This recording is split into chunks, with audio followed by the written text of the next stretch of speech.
अल्लाह ताला जो हमारा खालिक है, जिसके पास हम सब ने वापस लौट के जाना है, मैं उसके उस अजीम दुनिया के खालिक के नाम से अपनी बात शुरू करना चाहता हूँ कि उसने अपने बेपाया फजल करम से पाकिस्तान को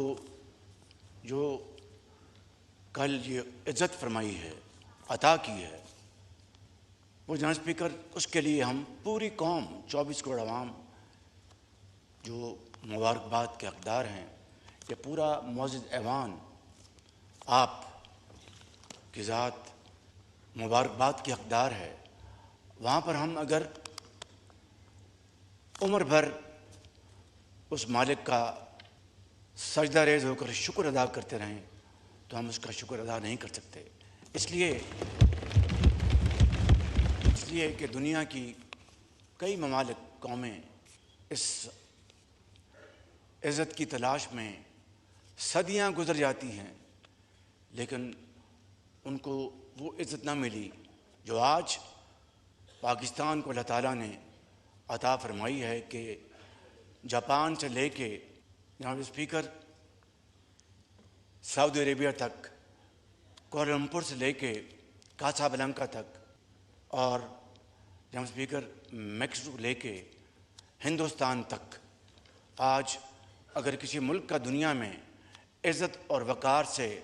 नाम गूंज रहा है तो वो खुदादाद मुल्क पाकिस्तान है। तो मैं समझता हूँ कि आज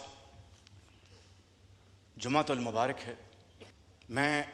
अपनी मुख्तसर बात करने से कबल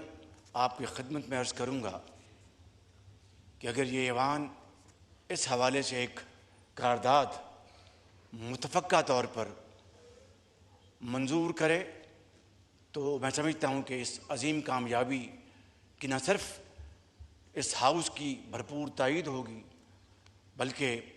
दुनिया में यकजहती, इत्तेफाक और इत्तेहाद का भरपूर पैगाम जाएगा। हमारे काबिल एहतराम ऑपोजिशन के बेंचेस, हमारे साथी, बहनें, बुज़ुर्ग और इस तरफ हमारे इत्तेहादी जमातें यहाँ पर तशरीफ़ फरमा हैं, उन सब की खिदमत में मैं ये अर्ज़ करूँगा कि आएँ, आज